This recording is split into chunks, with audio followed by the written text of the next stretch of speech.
This is Sridhar Kadari, senior journalist, managing editor, V Media news. భారతదేశం Cambodia దేశాల్లో అనేక వ్యాపారాలు నిర్వహిస్తూ సంపద సృష్టిస్తూ ఉపాధి ఇస్తూ సేవా కార్యక్రమాలు చేస్తున్నారు ప్రముఖ వ్యాపారవేత్త, విద్యా సంస్థల చైర్మన్ కిరణ్ కుమార్ రెడ్డి గారు.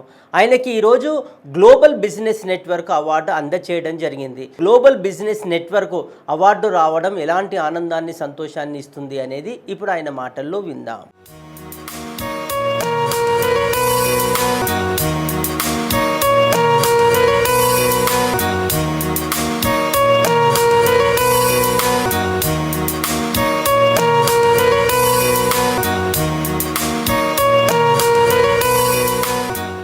ఇండియాలో బిజినెస్ చేస్తున్నాము, కాంబోడియాలో కూడా బిజినెస్ చేస్తున్నాము. కాంబోడియా అనేది as I said it is one of the fastest growing country in south east Asia's.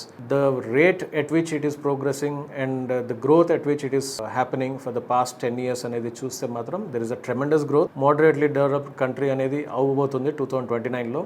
So you can see the difference living స్టాండర్డ్స్లో కానివ్వండి, ఇన్ఫ్రాస్ట్రక్చర్లో కానివ్వండి, ఎడ్యుకేషన్లో కానివ్వండి, వీటన్నిటి విధానంలో కూడా కంబోడియా అనేది it is catching up very fast with other developed nations. So మనం ఆ యొక్క డెవలప్మెంట్ ప్రాసెస్లో మన శక్తికి ఎంత వీలవుతే అంత మనం ఆ ప్రగతిలో మనం కూడా పార్టిసిపేట్ చేస్తున్నాం. గ్లోబల్ బిజినెస్ నెట్వర్క్ అవార్డు రావడం చాలా సంతోషకరం అండి. ఇండియాలో చేస్తున్నాము, కంబోడియాలో చేస్తున్నాము, మన సింగపూర్లో కూడా వేరే ఎంటిటీస్ ఉన్నాయి. సో గ్లోబల్ బిజినెస్ అవార్డు రావడం అనేది చాలా సంతోషకరం.